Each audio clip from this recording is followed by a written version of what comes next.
Hello everybody, my name is Matt Mohammed, and hey look, I'm gonna do the funny portal thing. Whee! For those who don't know, Portal is a 3D puzzle platformer game created by Valve. Now Valve, we know Valve, right? The company can make some of the best games in human history, but chooses not to 99% of the time? Yeah, that Valve. And like the other games, this one is no different. Released as part of the Orange Box in 2007 for Xbox 360 and PS3, and then later released standalone on other platforms like Steam, this game, which developed was only more than a small bonus compared to Half-Life 2 and Team Fortress 2, blew up instantly, becoming insanely iconic and popular. So much so that Valve released a sequel 4 years later called Portal 2, and then forgot how to count. Please give us Portal 3, Valve, I'm begging you. Anyway, considering that Portal is now 16 years old, I wonder if this game is actually secretly overrated, or if it really deserved all the praise it got back in 2007. Yes, it did! This game is insanely good, but I should probably tell you why it's good instead of just saying it's good.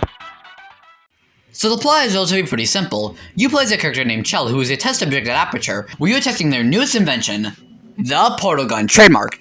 You test the gun by completing various puzzles across various test chambers, all with the robot GladOS guiding you along the way and sort of helping you, giving you little hints and stuff like that. But once you finish all 19 test chambers, GladOS tells you it's over and tries to kill you via fire. You end up escaping that trap, and you make it through the Aperture building, which is slowly in decay. Slowly? Actually, it's more so everything is in decay. Like, the rooms you're in is so clean, and then you switch over to, like, the actual Aperture building, and what the heck? This place looks like a war zone. Wait a second. Oh, this takes place in the Half-Life universe. This makes sense. Anywho, you make it through all that, and then you finally get to where GladOS is, where you destroy one of her cores, which allows it to release a deadly neurotoxin. So now you need to act fast and destroy more of her cores before you end up dying in 5 minutes. You end up doing so, killing her, and Aperture as the entire building blows up. Now, you may be on the floor with everything on fire, but don't worry, someone is kindly dragging your carcass away to nowhere in particular. And that is Portal. You know, summarizing the game now really makes you realize how short it is. So the gameplay is also pretty simple. You use the portal device in order to shoot a blue or orange portal. They are connected and they allow you to go through them. So you solve puzzles with this mechanic. For example, say you need to get to another platform that's really far away, so you shoot an orange portal all the way to that platform, then a blue one next to you that you can get to, and you're able to go through them, making your way to the other platform. Sometimes you need to utilize physics, like for example, placing a portal in a deep pit, then jumping into it in order to gain speed in the air, and it allows you to propel yourself to another platform. This game is very complex. You can also use cubes that can hold down buttons so you can get through doors, or allow you to stand on top of them to get to a platform that was previously unreachable. There are also companion cubes, which was used for one level and somehow became a fan favorite. The only difference is that one has a heart and one doesn't. I don't get it. There are also machines that you can get a little spark bolt into that allows you to open a door or move a platform. And finally, turrets. These cute little robots with high-pitched voices, and oh my god, they're shooting me! They're shooting me! Oh my god! Surprisingly, not all services allow you to make portals. Only the white ones. The rest can, which offers strategy on what you will do in order to make it to the end with what limited stuff you have. Really forces you to be creative. You can also crouch. Just thought about mentioning that. And yeah, that's pretty much it. The gameplay seems simple in concept, but not like you can do much with it, but the developers use it greatly in these levels, and is very creative with like the level gimmicks and stuff like that. And the game is also one of those easy to learn, hard to master type games, so it does require a bit of trial and error and experimenting, which stops the game from feeling stale in my opinion, since every time you play the game, you can always look through it through a different lens and what type of ways you can do it. There's different strategies on how to win a level. And yeah, that's pretty much it. On to the pros. First things first, the game is just fun. Like I said before, it's one of those easy to learn, hard to master type games, which I adore. I'm also just a big fan of puzzle games in general. Yes, some of them can get really frustrating at times, but it makes it all the more rewarding when you finally complete a puzzle you're struggling on. I also like the characterization. GladOS is just an odd and funny character here. I think she shines more in Portal 2, but here she's great. Her trying to make it seem like she wasn't trying to kill you after she tried to kill you is amazing.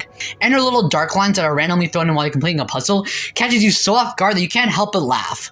I always like the turrets as well. As much as they're annoying to avoid, those are just so adorable with their voices, and it even seems like they don't really want to hurt you, but they're being forced to because of how they're programmed. They can't help, because that's what they're forced to do. It makes you feel bad for them while also angry that they can lock onto if you breathe. I also like the little lore hints they throw in here via the little rooms you can access if you crouch under the open tiles in various test chambers.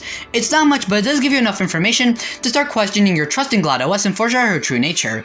Like the tally numbers from presumably past test subjects to the cake is a lie, which spawned a viral internet meme and is now an iconic line that has surpassed Portal itself in popularity.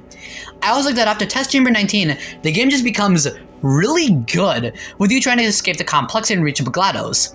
And what makes it even better is how there are no more hints or any clear indication on where to go. You're left with your own devices on what to do, and that just makes the game really fun. I don't know how to describe it. It just is. It's something you need to play, and not just like play as like the first thing. No, you need to go through the entire game, then make it. It's such rewarding. It's hard to like describe. It just is. And the final boss with GladOS is great and funny. It's not hard per se, but I think the back-to-back with GladOS more than makes up for it. I also like the music. Still Alive is a banger of a song, and the little radio jingles you can find / hear throughout the chambers are also really good and catchy. And that's all the pros I can think of.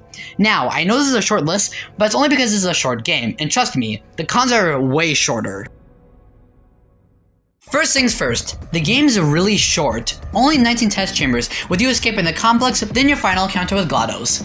Overall, it takes around 3 to 4 hours to beat, if you're playing casually. Maybe less if you come in knowing how to do the puzzles and speedrunning them. While this does make sense considering the game was made more so as a tech demo / bonus, it does leave you wanting more. Which, to be honest, you could consider a good thing. Shows that your game is so good that people want more of it, which Portal 2 delivers upon. Another con is the difficulty. Now I know that sounds weird considering I was just complimenting how it has a difficulty balance, though my main problem isn't the fact that it's hard, but most of the repetitiveness of having to constantly die in order to just redo a certain thing. It can get really annoying after a while, though that may just be me. However, it doesn't ruin the game for me or anything, it's just a bit annoying. And yeah, it's all my cons. Like I said, short list. Overall, Portal is a really good game that still holds up 16 years later. With its great puzzles, funny dialogue, great gameplay, and amazing characters, it's no wonder why it's blew up in popularity and is still popular to this day. Seriously, Valve, when is Portal 3? But even though there isn't a Portal 3, there is Portal 2, which I will talk about one day.